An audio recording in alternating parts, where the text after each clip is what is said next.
दोस्तों, धुरंधर जो कि एक नया इतिहास रच चुकी है और इसका इतिहास 2025 से शुरू हुआ था और 2026 तक चला आ रहा है। और यकीन मानिए, इतना अच्छा रिकॉर्ड बहुत ही कम फिल्मों का देखा गया है, ख़ासतौर से बॉलीवुड में। लेकिन अफसोस की बात यह है कि धुरंधर इतनी फेमस होने के बावजूद गल्फ कंट्रीज़ में अभी तक रिलीज़ नहीं की गई है। और इसी के लिए इम्पा ने प्रधानमंत्री से रिक्वेस्ट की है, उनको एक लेटर लिखा है जिसमें ये कहा गया है कि वो इंटरवीन करें और जो बैन लगा हुआ है गल्फ कंट्रीज़ में, ख़ासतौर से दुबई में, कतर में, ओमान में, बहरीन में और सऊदी अरबिया में, तो इन जगहों से इस फिल्म का जो बैन है उसको हटवाया जाए। जाहिर सी बात है, इन कंट्रीज़ में हिंदुस्तानी बहुत रहते हैं, एशियंस बहुत रहते हैं, जिन्हें बहुत पसंद है हिंदुस्तानी फिल्में देखना, बॉलीवुड की फिल्में देखना। और इनकी वजह से धुरंधर का एक बहुत बड़ा हिस्सा जो है, एक जो कलेक्शन है उसमें बहुत बड़ी एक गिरावट आई है, एक कमी आई है। क्योंकि यहाँ से अगर कलेक्शन आता, वो भी अगर जुड़ जाता, तो धुरंधर मेरे ख्याल से अभी तक की सबसे ज़्यादा रुपया कमाने वाली फिल्म बन चुकी होती हिंदुस्तान की। लेकिन इन कंट्रीज़ में अभी भी बैन लगा हुआ है। इसके चलते इम्पा के सदस्यों ने कहा है, प्रधानमंत्री से रिक्वेस्ट की है कि वो अब इस मामले में दखल दें और वहाँ पे इस बात के लिए बात करें कि वहाँ पे ये जो बैन लगा है धुरंधर पर, ये हटा दिया जाए। और ये बैन जो है सिर्फ इसलिए लगाया गया है क्योंकि फिल्म के अंदर जो हिंदुस्तान पाकिस्तान का मामला दिखाया है, जो पाकिस्तान के जो चीज़ों को दिखाया गया है, जिसको लेकर वहाँ पर ये बैन लगाया गया था इन कंट्रीज़ में। लेकिन ख़ास बात यह है कि वहाँ के लोग इस फिल्म को देखना चाहते हैं।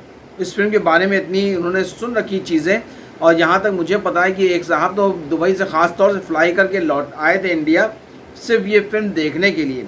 तो दीवानगी आप समझ सकते हैं कि अगर ये फिल्म वहाँ पे इस वक्त रिलीज़ कर दी जाएगी तो वहाँ पर भी हाउसफुल के बोर्ड नज़र आएंगे मल्टीप्लेक्सेस में।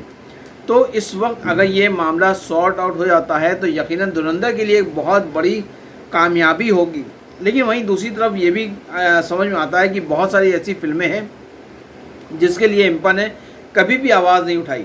हमें याद आ रही है दिलजीत दोसांझ की फिल्म सरदार जी 3 उसके लिए तो जमकर विरोध किया गया था। दिलजीत दोसांझ भी तो यहीं के एक्टर हैं, यहीं के वो भी बाशिंदे हैं। सिर्फ उन्होंने वहाँ की एक्ट्रेस को अपनी फिल्म में ले लिया था, जबकि नीरू बाजवा भी थी फिल्म में। उसके बावजूद वहाँ पर इतना बवाल मचा था कि उस फिल्म को हिंदुस्तान में रिलीज़ नहीं करने दिया गया था, जबकि पूरे दुनिया में वो फिल्म रिलीज़ हुई थी, सिर्फ हिंदुस्तान को छोड़कर। जबकि उसमें दिलजीत दोसांझ का काफ़ी नुकसान हुआ था, लोगों ने बहुत फिल्म पसंद की थी। देखिए, मेरा मानना है कि जब फिल्म बनती है तो फिल्म जो है एक ऐसी चीज़ है, एक ऐसा माध्यम है जो एंटरटेन करता है, ना सिर्फ एक जगह को, एक वर्ग को, बल्कि पूरी दुनिया को। अगर फिल्म अच्छी बनी है तो पूरी दुनिया में उसकी वाहवाही होती है, पूरी दुनिया उस फिल्म को देखना चाहती है, फिर वो भाषा चाहे कोई सी भी हो, उसमें एक्टर्स कोई भी काम कर रहे हो। और जिस तरह से ये दिलजीत दोसांझ ने कहा भी था कि फिल्म जो है उनकी कंप्लीट हो गई, उसके बाद इतना बड़ा हादसा हुआ था जो ऑपरेशन सिंदूर वाला। तो दिलजीत दोसांझ का मानना था कि भाई फिल्म मैंने पहले कंप्लीट कर ली थी काफ़ी हद तक ही, उसमें अगर हानिया आमिर है तो क्या फ़र्क पड़ता है।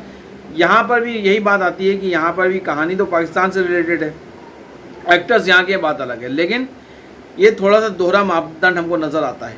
लेकिन मेरा ये मानना है कि फिल्म कोई सी भी हो, माध्यम वो जो है वो लोगों को एंटरटेन करना होता है। इसलिए किसी भी तरह से अगर CBFC ने उस फिल्म को पास कर दिया है तो फिर उसका कहीं पे भी कोई भी बैन नहीं होना चाहिए।